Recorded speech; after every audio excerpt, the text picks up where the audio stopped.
Mes amis, c'est avec une considérable fierté, teintée d'exaltation, que je vous annonce que le Mediaport que vous êtes en train de visionner, le dernier de la saison, marque la fin d'un septennat qui débuta à l'automne 2010, au lendemain de notre licenciement de France Inter à Stéphane Guillon et moi-même, sur ordre express du directeur des programmes de la radio publique de l'époque, qui occupait également accessoirement le poste de président de la République, un certain Nicolas Sarkozy, dont plus personne ne se souvient aujourd'hui, et c'est tant mieux.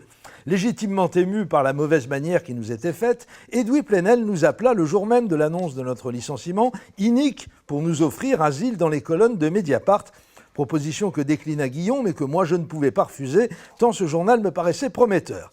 La série impressionnante de Scoop qui suivit me prouva que je ne m'étais pas trompé. J'avais la chance de contribuer, très modestement évidemment, mais quand même à la plus belle aventure de presse qu'on ait connue en France depuis la création de Libé au début des années 70. Et ce, en totale liberté, faut-il le préciser. Alors vivement la rentrée de septembre, avec un Mediaport nouvelle formule, rénovée, dont nous discutons du contenu activement en ce moment même avec la direction granito-jupitérienne de Mediapart. Et en attendant, je voudrais en profiter pour saluer la formidable victoire de François Ruffin dans la Somme, où il a réussi à se faire élire au second tour avec près de 56% des voix. Et ce, dans une circonscription considérée comme terrain conquis pour le Front National.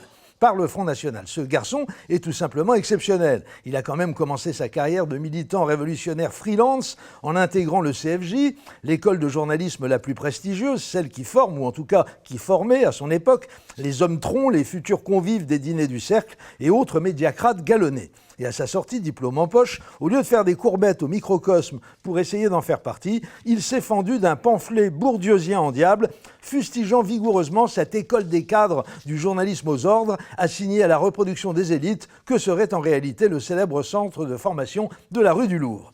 Après donc avoir écarté toute tentation de connivence avec la caste politico-médiatique par la magie de la publication d'un livre qui ne pouvait que le griller auprès des grands professionnels de la profession, comme on disait pour se moquer à l'époque, Ruffin a fondé son propre journal, Fakir, dans sa bonne ville d'Amiens, pour la survie duquel il travaille d'arrache-pied depuis des années. L'an dernier, il a été récompensé de toutes ces années de combat au service des victimes de la casse sociale dans sa région, en remportant un très grand succès parfaitement mérité avec son film Merci Patron, déjà vu en salle par plus de 500 000 spectateurs et célébré par l'Académie des Césars comme le meilleur documentaire de l'année. Un véritable bijou, ce film, à la fois critique, drôle et cinglant. Il réussit à dénoncer les méthodes barbouzardes de Bernard Arnault, première fortune de France, tout en conservant sa légèreté et sa pertinence. Enfin, dernier exploit en date, il a trouvé le moyen de se faire élire député de la Somme haut la main après avoir réussi à mettre d'accord sur sa candidature la France insoumise, les communistes et les écolos, et ça, fallait y arriver. Tout ça pour dire que je suis, comme tout le monde à gauche, un inconditionnel de François Ruffin. C'est un modèle pour nous tous, un modèle de constance dans son engagement, de mise en conformité de ses paroles et de ses actes, d'intégrité, de pugnacité, d'honnêteté intellectuelle, de cohérence et tout simplement de courage politique. Bravo François, je suis avec toi à 100%. Enfin, presque à 100%. Non, il y a juste un point sur lequel je ne peux pas te suivre. C'est la question du revenu personnel.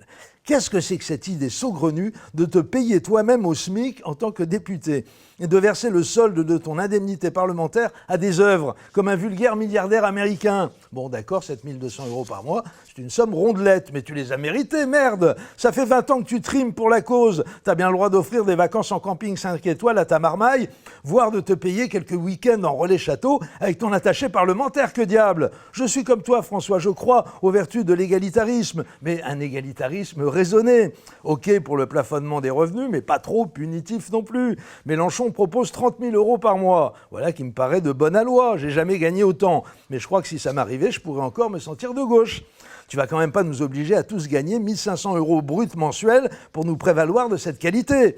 On n'est pas des moines soldats, morbleu. La gauche authentique a le droit de s'appuyer sur des militants bons et vivants qui ne se pincent pas le nez devant une poularde aux morilles et une bouteille de Puligny-Montrachet hors de prix. Alors fais-moi plaisir, François. Prends tes 7 000 € d'indemnité parlementaire et offre-toi une bonne semaine de décompression à l'île Maurice, histoire d'être en forme quand va commencer la bataille des ordonnances. On va avoir besoin de toi au top de ta condition. Et puis entre nous, s'il y a un prénom qui fleure bon le vrai peuple, c'est bien Maurice.